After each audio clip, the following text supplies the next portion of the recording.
Nous allons maintenant parler de la droite de régression, bien qu'on l'a énoncé un peu dans le calcul avec la méthode du rectangle. On va en parler plus formellement ici et introduire ce qu'on appelle la méthode de Meyer. Alors, on dit la droite de régression qui représente le mieux, la droite donc, qui représente le mieux un nuage de points. Donc, un nuage de points qui présente une corrélation linéaire, où il y a un lien entre les variables. Établit la droite de régression linéaire.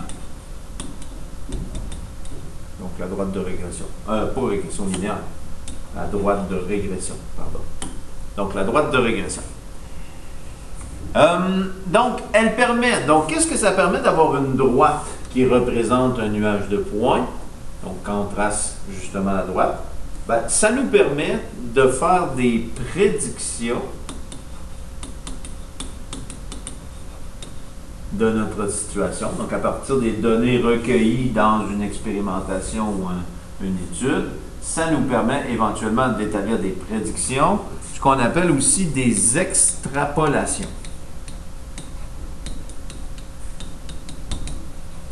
Donc, c'est-à-dire, si la situation continue comme telle, qu'est-ce qu'on peut prédire pour des valeurs qui sont plus grandes? Donc, extrapoler une situation à partir de ce qu'on a. Donc, à propos des variables, des deux variables concernées. Bien sûr, ce ne serait pas logique de faire de prédiction s'il n'y a pas de lien entre les variables étudiées ou si le lien est faible. Si on a une corrélation en bas de 0,5, ce ne serait pas vraiment utile. Ben, on pourrait le faire, mais les prédictions qu'on fait ont moins de valeur. Plus le lien est fort, plus la corrélation est forte entre les variables, plus les prédictions ou les extrapolations qu'on va faire auraient une portée dans la situation.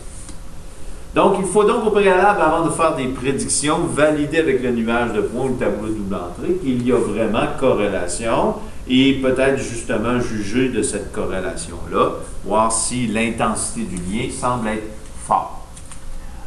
Bon, les caractéristiques de la droite de régression, ben, l'inclinaison de la droite est celle suggérée par le nuage de points.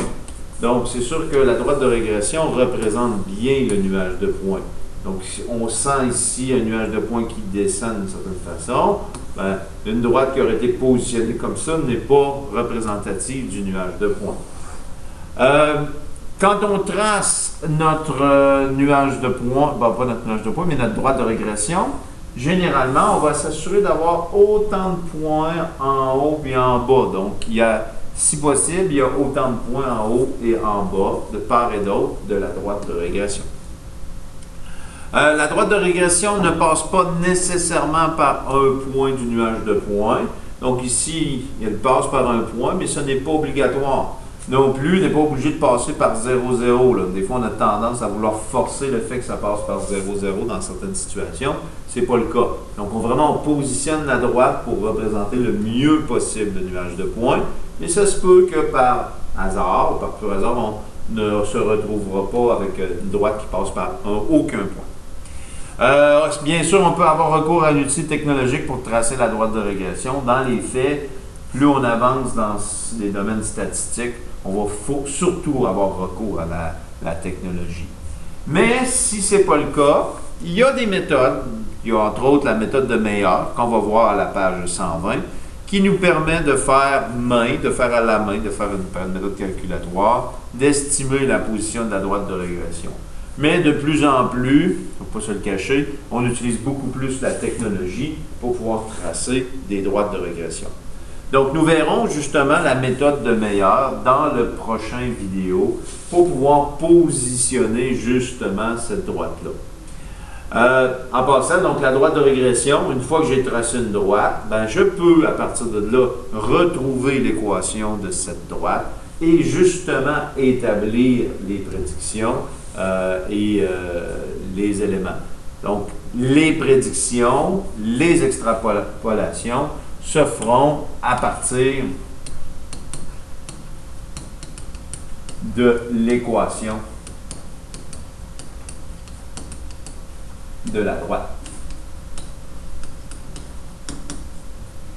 Donc, nous verrons justement dans le prochain vidéo comment procéder.